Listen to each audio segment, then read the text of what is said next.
Assalamualaikum warahmatullahi wabarakatuh. Bagaimana kabarnya anak-anakku hari ini? Semoga kalian bersama dengan keluarga senantiasa dalam lindungan Allah Subhanahu wa taala, sehat walafiat. Amin. Hari ini kita akan belajar tema 1, subtema 3, pembelajaran kedua dengan muatan IPA dan SPDP. Silahkan disiapkan dulu alat tulisnya. Jika nanti ada poin penting langsung kamu bisa mencatatnya. Kita awali dengan baca basmalah bersama. Bismillahirrahmanirrahim. Yuk kita mulai pembelajarannya ya.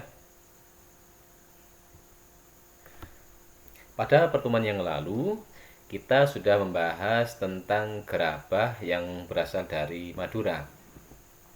Tangan dan kaki para pengrajin gerabah begitu sekatan dan terampil dalam membentuk tanah liat sehingga menjadi gerabah-gerabah yang punya nilai seni yang tinggi. Dari situ kamu bisa melihat betapa rangka dan otot khususnya pada tangan dan kaki mampu berfungsi dengan baik. Apa yang akan terjadi jika salah satu organ tersebut tidak dapat berfungsi sebagaimana mestinya?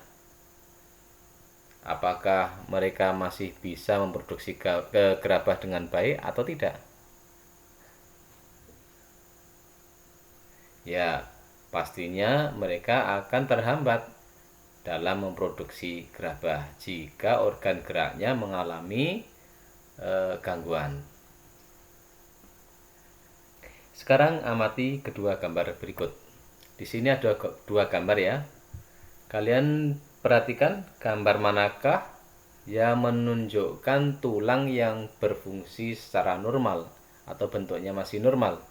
Betul, gambar yang sebelah kiri. Ini gambar yang saya tunjuk ini ya dengan panah. Sedangkan yang kanan ini gambar yang tulangnya sudah tidak normal karena membungkuk. Ya, kalau yang kiri ini masih tulangnya tegak, kalau yang kanan ini sudah membungkuk tulangnya. Kelainan pada tulang itu terjadi beberapa jenis, diantaranya ada fraktura atau patah tulang, kemudian yang kedua ada fisura atau retak tulang, kemudian yang ketiga osteoporosis, kemudian ada kifosis, lordosis, dan skoliosis. Ini adalah kelainan yang terjadi pada tulang manusia. Kalau fraktura dan fisura itu karena biasanya disebabkan oleh kecelakaan. Jadi ini biasanya disebabkan karena kecelakaan. Kemudian kita coba lihat fraktura ya. Fraktura atau patah tulang itu dibagi menjadi dua, yaitu ya fraktura tertutup dan fraktura terbuka. Kalau fraktura tertutup itu tidak sampai merubah kulit atau otot. Kemudian kalau fraktura terbuka itu sampai merubah kulit atau otot. Jadi tulangnya bisa sampai merobek kulit atau otot. Ini kalau fraktura terbuka ya. Coba sekarang kita lihat gambar tulang yang seperti ini ya. Ini yang pertama ini sehat. Kemudian yang keduanya ini adalah kedua tulang yang mengalami patah tulang seperti ini ya. Ini yang patah. Yang selanjutnya ada fisura atau retak tulang. Lihat gambar yang Ustaz beri lingkaran ini. Ini adalah fisura. Kalau tadi patah tulang itu betul-betul tulangnya patah. Kalau ini fisura ini adalah retak belum sampai pada patah. Ini belum sampai patah, baru retak ini ya. Seperti ini. Kemudian kelainan tulang yang selanjutnya adalah osteoporosis. Osteoporosis adalah kelainan pada tulang yang disebabkan oleh menurunnya kepadatan tulang atau pengerobosan tulang. Kenapa bisa terjadi? Karena tubuh tidak dapat menyerap kalsium dan fosfor secara normal. Nah, para penderita osteoporosis ini bahkan bisa merasakan tulangnya itu sangat nyeri, dan yang lebih parah tulangnya itu bisa patah ketika jatuh.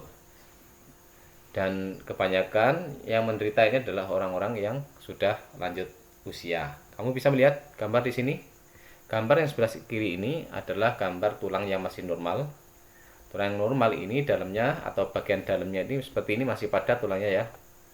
Sedangkan kalau tulang orang yang menderita osteoporosis itu seperti yang ada di sebelah kanan ini sudah dalamnya bolong-bolong seperti ini atau renggang. Kalau yang normal masih normal seperti ini ya, agak padat. Kemudian yang ini yang masih bolong-bolong ini adalah tulang yang dengan penderita osteoporosis.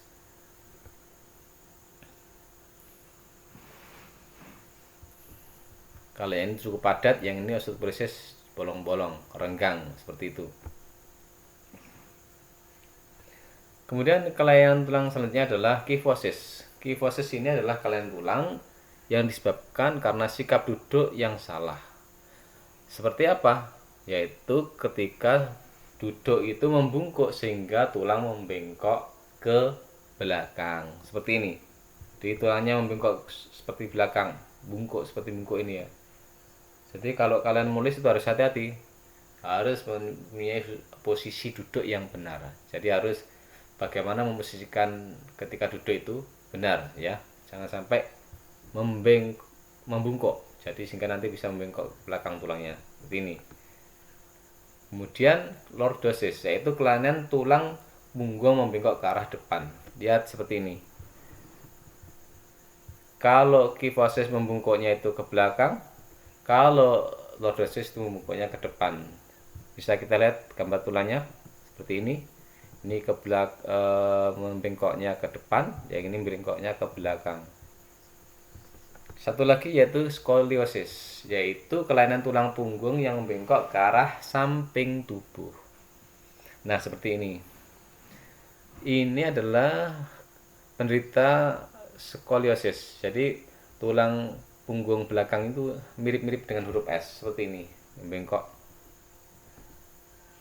Jadi ketiga kelainan ini, kifosis, lordosis, skoliosis ini disebabkan karena posisi duduk yang salah ketika sedang duduk, kita sedang bekerja, belajar ya. Kalau terus-menerus bisa menyebabkan seperti pada gambar ini ya. Lalu bagaimana sikap duduk yang benar supaya tidak menderita sakit kifosis, lordosis, skoliosis? Bagaimana? Perhatikan sikap duduk yang benar. Dua gambar yang ini sebelah kiri ini menunjukkan sikap duduk yang salah. Sikap duduk yang benar itu adalah yang paling kanan ini. Ini sikap duduk yang paling benar. Tulang punggungnya tegak. Jadi kalau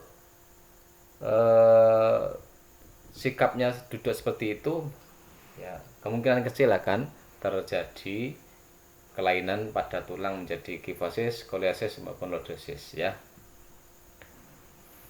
Nah, di sini ada dua anak yang sedang bahas tentang komis. Kemarin ada anak yang sedang membaca komik. Apakah pernah baca komik? Tentu saja pernah membaca komik, dan komik itu ceritanya seringkali lucu. Apakah itu komik? Komik adalah gambar yang bersifat lucu atau cerita bergambar yang bersifat lucu dan umum yang mudah dipahami. Nah, cerita dalam komik disajikan dengan adegan beberapa gambar yang disusun secara berurutan. Sekarang kita perhatikan contoh gambar komik berikut ya. Di sini ada gambar dan ada kata-katanya. Seperti ini ya komik ya. Yang ditunjuk dengan panah seperti ini. Ya, ini disebut dengan balon kata. Balon kata. Yang dalamnya ada tulisan-tulisannya, namanya balon kata. Gambar dan ada tulisan-tulisan seperti ini. Ini disebut dengan balon kata.